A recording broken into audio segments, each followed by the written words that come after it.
여름방학을 알려드립니다. 7월 22일까지만 하고, 앞으로 4주간입니다. 오늘까지 해서 7월 22일까지만 하면은 아마 그 일반 기업체 뭐 이런 데서 아마 여름 휴가가 아마 시작되지 않나 생각됩니다. 그래서 그리고 7월 22일 날 종강을 하고 8월 26일인가 수요일 마지막 8월 마지막 수요일 날 26일인가 정확하게 잘 모르겠는데 휴대폰 한번 찾아보세요. 26일 맞아요? 예. 8월 26일 날 할까? 아니면 9월 초에 할까? 여러분 어떻습니까? 9월 초에 할까요? 네. 그렇습니다. 확실히 과학은 어린이나 과학은 좋아하시는 분이세요. 그럼 9월 첫 주 수요일 날부터 시작하도록 하겠습니다. 그러면은 한 달 정도 지나면은 추석이 오게 되고 추석 지나고 또 한 주 쉬었다가 시작하도록 그렇게 하겠습니다. 오늘까지 이스라엘 역사를 다 마치고 다음 주에는 팔레스티나, 이 팔레스티나는 구약과 신약의 역사적인 배경입니다. 나중에 팔레스티나 지도로 보여드리겠습니다. 그래서 팔레스티나가 아마 그 1페이지 한 장으로 되어 있을 겁니다. 그래서 그걸 1시간 정도 다음 주 1시간에 구약과 신약의 역사적인 배경이 된 팔레스티나에 대해서 우리가 조금 공부를 하고 그 다음에 모세 오경을 한 2시간 정도 이제 모세 오경도 개요를 하는 겁니다.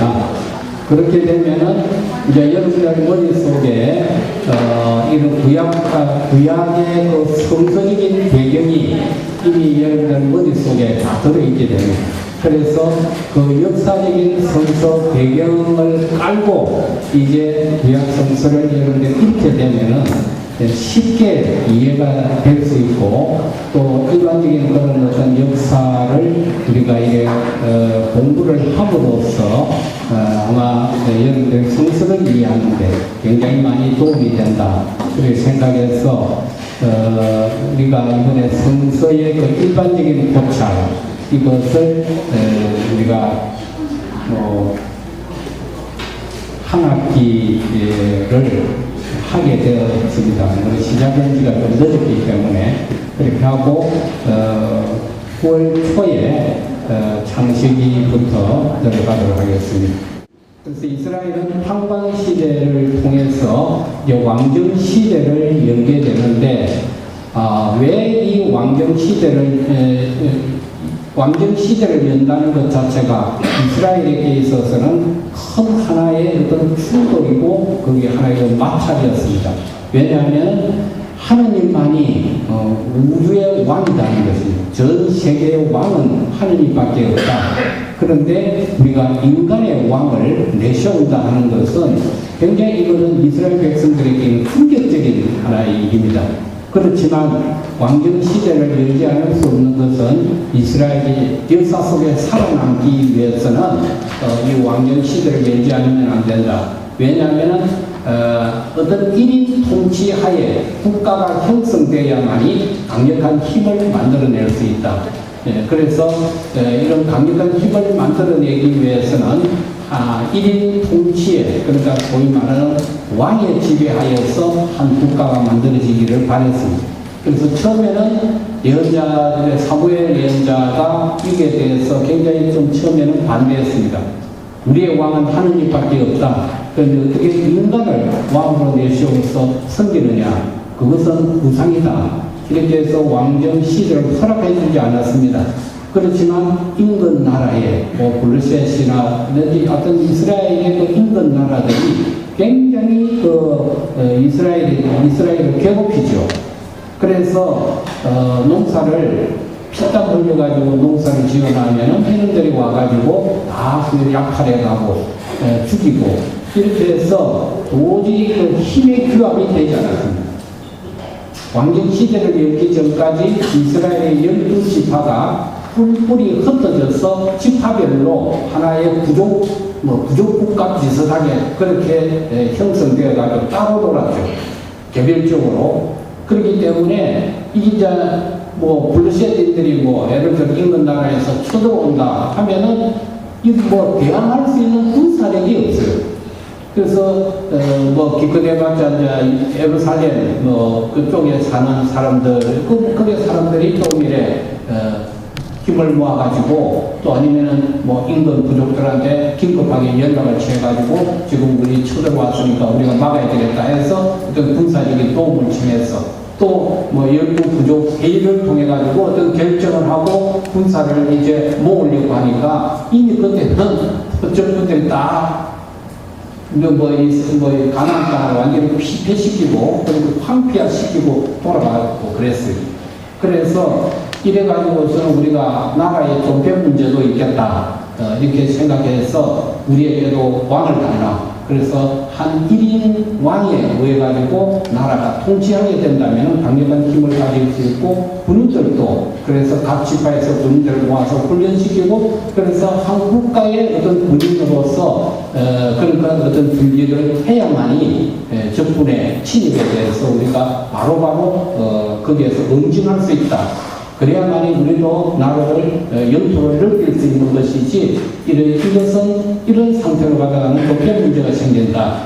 그렇게 해서 강력하게 사무엘 예언자한테 요청을 했죠. 그래서 사무엘 예언자가 하나님한테 기도했습니다.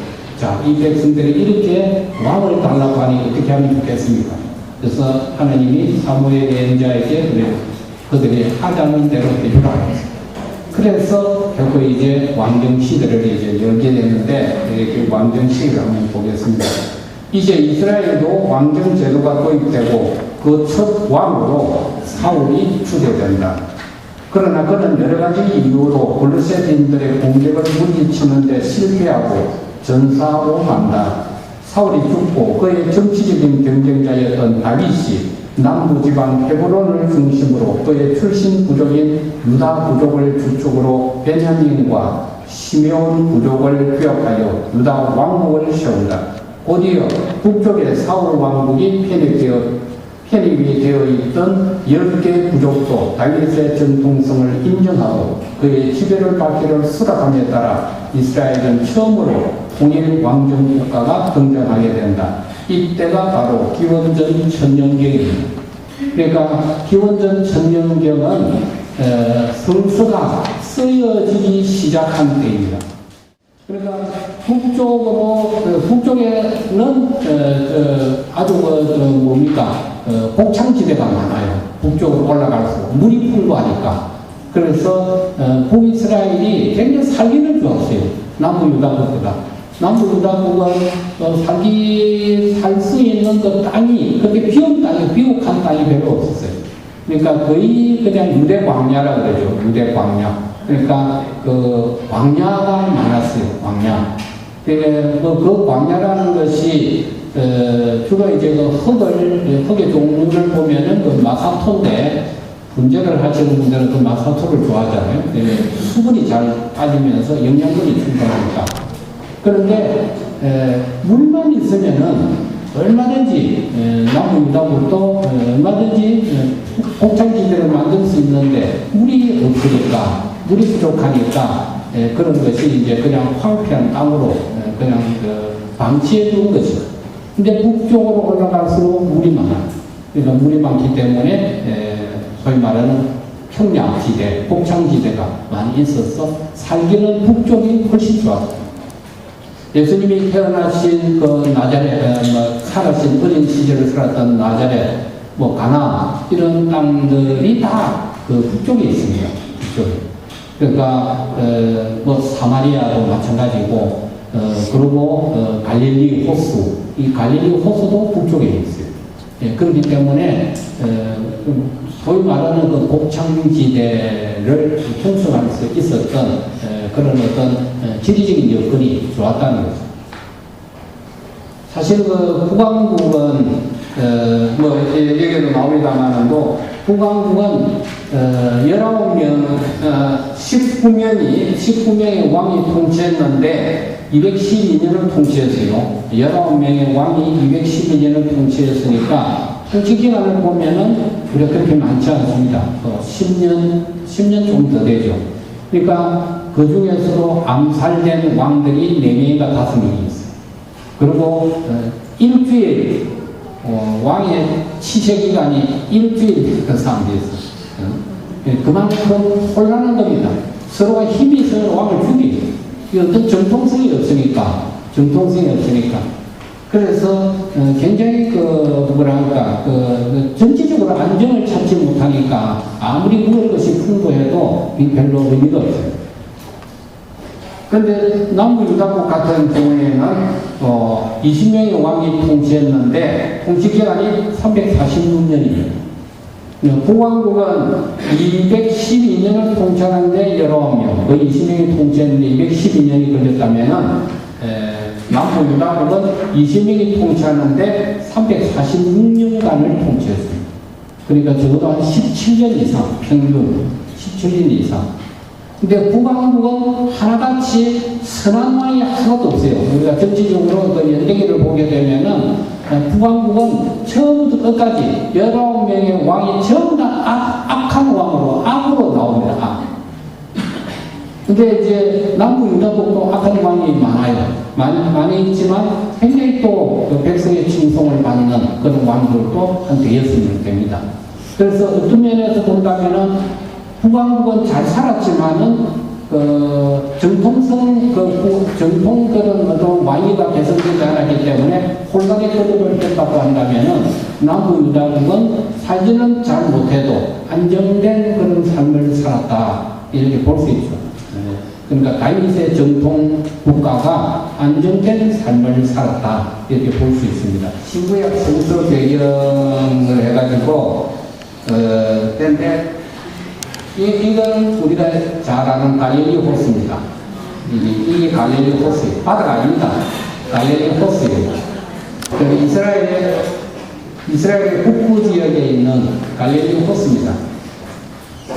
자, 여기 보면은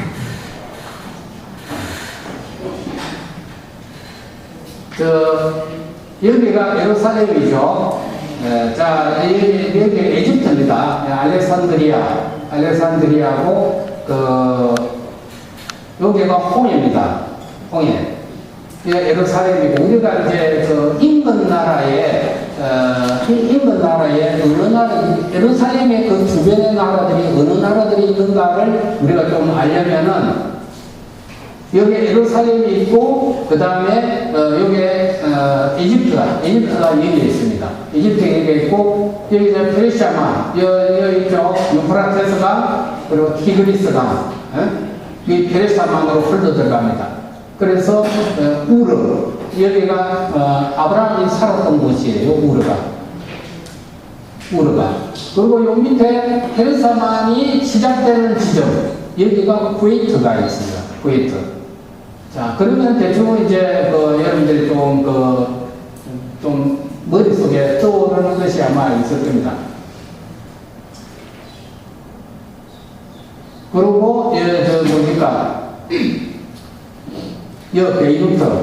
여기가 시리아가 있습니다. 나중에 보여드리겠습니다. 대충 이제 지중해를 중심으로 해가지고 이쪽에 보면은 이스탄불, 터키가 이제 나옵니다. 이쪽에는. 그래서 지중해를 중심으로 해서 여기에서 예루살렘에서 저 건너편에 보면 이제 유럽들이 로마나 이제 이런 유럽들이 거기에 이제 뭉집해져 있고 여기가 이제 거의 중동 지역입니다. 중동 지역.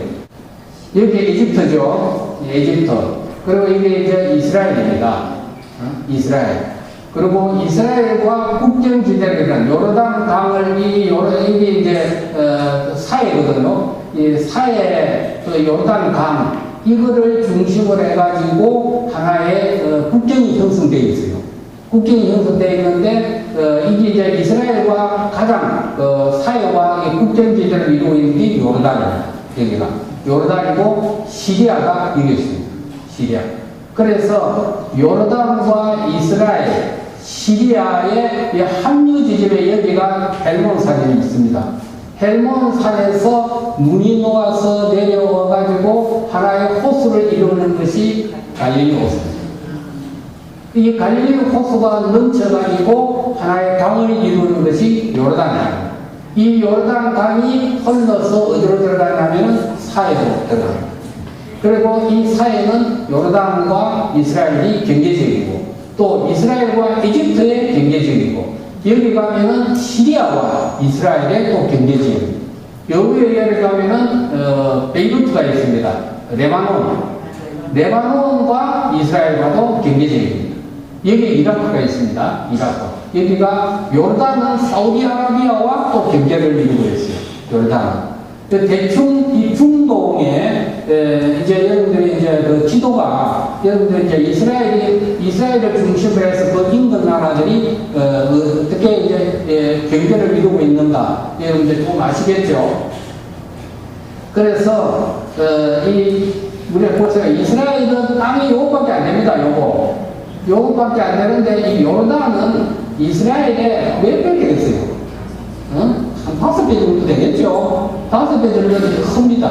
그런데 요르단, 사우디, 이라크, 시리아 이 나라가 연합전선을 이루어서 이스라엘을 침공했습니다. 침공했는데 이스라엘은 6일 만에 이 중동을 제국을 다 몰아냈어요. 그 몰아낸 것이 그걸 우리가 6.1 전쟁이라고 해요. 여기 보면은 이제 이스라엘이 남북으로 갈라졌잖아요. 이스라엘이 남북으로 갈라졌는데 이쪽이 남쪽입니다. 파란기, 파란 이쪽이 남쪽이고 요 빨간머리한 이쪽이 다 북이스라엘. 그래서 북이스라엘의 수도가 사마리아 여기 있습니다. 북이스라엘의 수도가 사마리아 여기. 그리고 이스라엘은 이 요르단 강과 인근되어 있는 이스라엘이 여기에 있고 이제 예루살렘이 어디에 있습니다. 여기 있고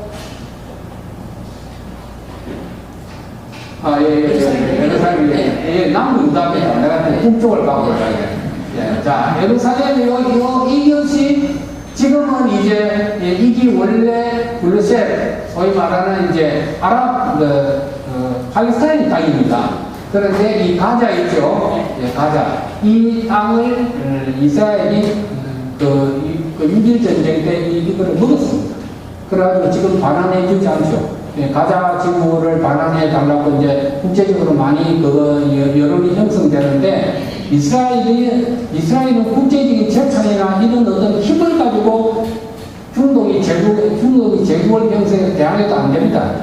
왜냐하면 이스라엘은 작은 나라이지만 또 그러나 미국의 의회를 이 좌지우지한다 그래요. 그만큼 파워를 가지고 있는 나라, 작은 나라이지만.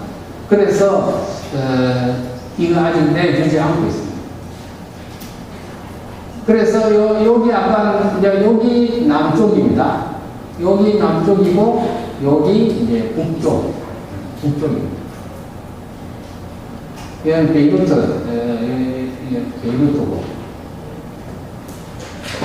대충 이제 그 남북을 보면 이제 사해가 이제 이쪽에 남부 유다국에 속한다고 볼 수 있죠. 그리고 여기에 이제 예루살렘 위에 에리코도 옛날에는 굉장히 큰 그거였습니다. 물론 이스라엘 땅이지만 남북으로 봤을 때 에리코가 북이스라엘에 속한다고 볼 수 있죠. 북이스라엘. 그리고 북쪽 이스라엘은 사마리아가 여기가 수도고, 그리고 남부 유다국은 예루살렘, 여기가 남부 유다국의 수도입니다. 그래서 대충 이제 그거를 보면은 더 이상 보이면 이게 이제 지금 이스라엘을 중심으로 해가지고 그 인근 나라들을 이제 아주 더 구체화시킨 겁니다. 확대시킨 게 에집트가 있고 요르단, 이스라엘과 요르단의 경계, 요르단은 또 이라크와 경계되면서 사우디아라비아와 경계를 이루고 있습니다. 여기에는 오만, 아멘, 에멘 있고, 이란 있고, 이라크, 이라크. 이게 티그리스강, 이게 이제 유프라테스강, 이게 이제 이라크입니다. 그 나중에 이제 창세기도 공부하겠습니다만도 창세기에 나오는 에덴 동산이 여기에 있다고 그래요. 그것도 학자들에 의해서 오늘날 이라크입니다. 그런데 설이 이제 세 가지. 구약에, 우리가 구약시대, 예를 들어서 구약시대라면은 신약시대. 자, 구약의 시대는 전 인류를 하나의 포인트, 하나의 초점으로 몰아넣습니다. 구약의 역사는 그렇게 흘러갑니다. 살아갈수록 넓어지는 것이 아니라 살아갈수록 좁아져요. 이 살아갈수록 좁아지는 이 포인트가 어느 지점이냐? 이게 예수님입니다. 예수님이에요. 그래서 예수님은 시작이고 마침입니다. 시작이 마침입니다. 그래서 예수님을 통해서 이제 전 인류로 뻗어갑니다. 전 인류로. 구약은 확대되어 가는 것이 아니라 하나의 포인트를 향해서 좁아져요. 그러니까 구약의 그 역사가, 그 역사가 이 예언자들 그렇게 몰아가고 있습니다. 이제 여러분들 이제 예언서를 공부하면은 이제 그런 걸 느끼게 돼요. 근데 몰아가고 있어요. 하나의 점을 향해서 몰아가고 있습니다. 그래서 희망의 메시지. 그래서 구체적으로 뭐라냐? 한 여인이 아들을 낳을 것이니 그 이름을 임마누엘이라 하리라. 그 예언자, 이제 이사야 예언자도 그렇고 항상 그렇게 이야기를 합니다. 그러면 이 임마누엘이라 하는, 하나님 우리와 함께 계시는 자라는 거지. 우리와 함께 계시는 자. 이 임마누엘이 나타나게 될 때, 이제 예수님을 통해서 이 기쁜 소식이, 구원의 기쁜 소식이 이제 전 세계를 향해서 나아갑니다. 그러니까, 근데 이스라엘 백성은 여기에서 자신들 모든 것을 끝내버립니다. 여기에서 끝내버리기 때문에 이 신약의 시대에 인류를 향해서 펼쳐지는 그런 어떤 메시지를 잃지 못합니다. 왜냐하면 이스라엘 백성들은 우리의 하느님이라고 했어요. 우리나라, 이스라엘의 하느님이라고 그러거든요. 세계의 하느님이 아니라, 우주의 하느님이 아니라 이스라엘의 하느님입니다. 그러니까 부족신입니다. 구체적으로 이야기하면 국가의 신이라고 이야기할 수 있고 부족신이라고 이야기할 수 있습니다. 그러니까 다른 나라마다 자기 나라의 신이 있어. 자기 나라의 신이 있습니다. 그러니까 그 신이 결코 무엇을 의미합니까? 그 신이 우리나라를 보호해준다는 거예요. 우리는 하느님이 보호해서 우리나라만 하시잖아요. 우리나라는 굉장히 통이 큰 나라입니다. 부족신이 아니에요. 부족신이. 물론 이제 일부 이제 태극신이다, 나름대로 이제 그런 그 천이라는 어떤 사상을 내버려가지고 그것이 국가의 신인 것으로 알고 있는데 절대 그렇지 않습니다. 그것을 부족신이라고 믿는 사람 아무도 없습니다. 그냥 오늘도 우리나라만 됩니다. 하나님이 보호해서 우리나라만 하세요. 근데 이제 개신교에서는 왜 하나님이 하나님이지? 하나님. 그러니까 개신교는 이 글자 하나를 가지고 따집니다. 하나님이나 그 대상은 똑같은 존재다. 이 좀 넓게 보면 되는데 안 그렇습니다. 하나님이 보아서 우리나라 만세해야 된다는 거예요.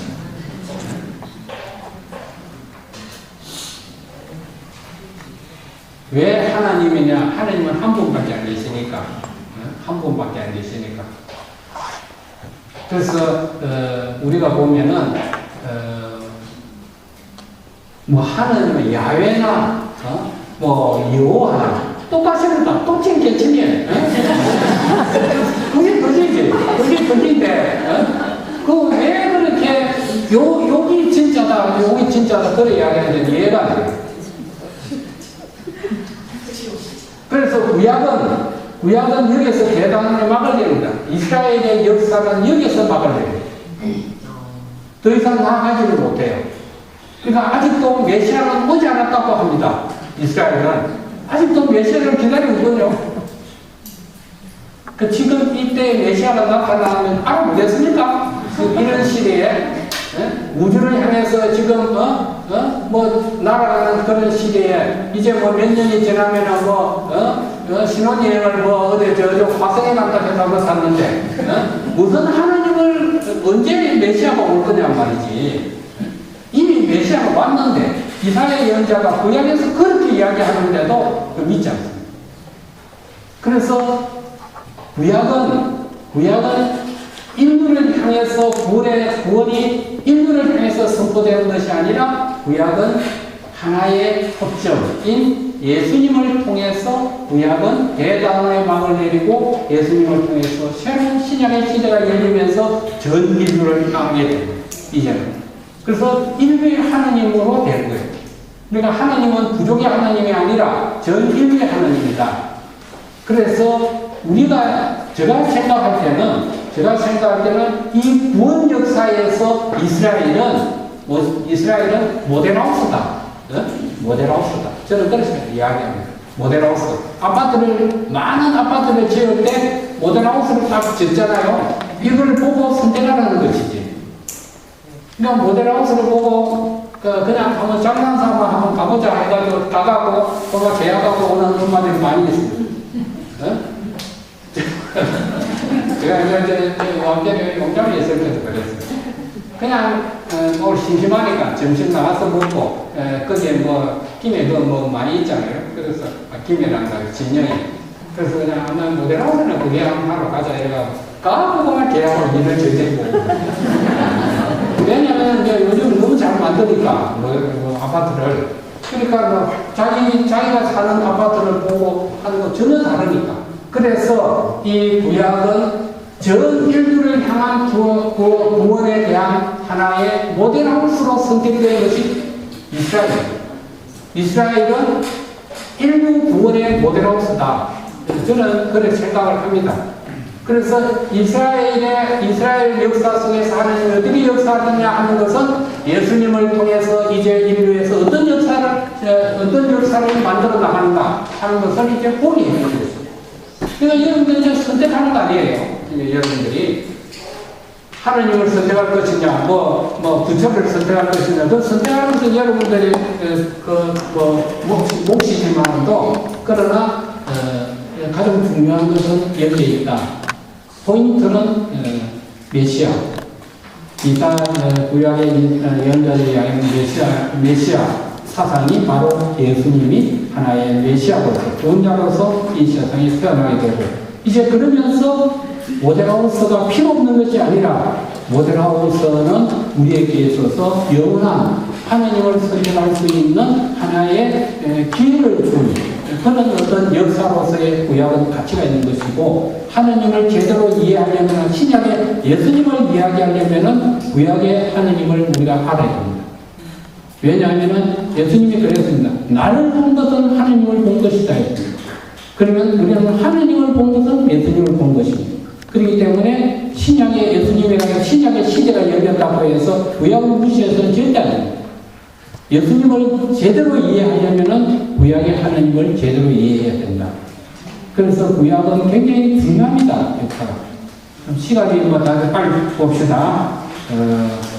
그러나 예언자들은 고요한 중을 입으라는 가능성을 예견하면서 희망찬 미래의 전망을 그려보기가 되고 하느님께서 약속하신 축복의 개성은 결코 변하지 않음을 강조하다. 그 징표로 메시아의 도래를 선언하게 이른다. 이제 하느님은 이 폐의 더미에서 구원의 싹을 털 것이며 그 싹이 동정녀의 몸에서 태어난 한 아기 그 이름은 임마누엘이라 불릴 것을 예언자들은 노래한다.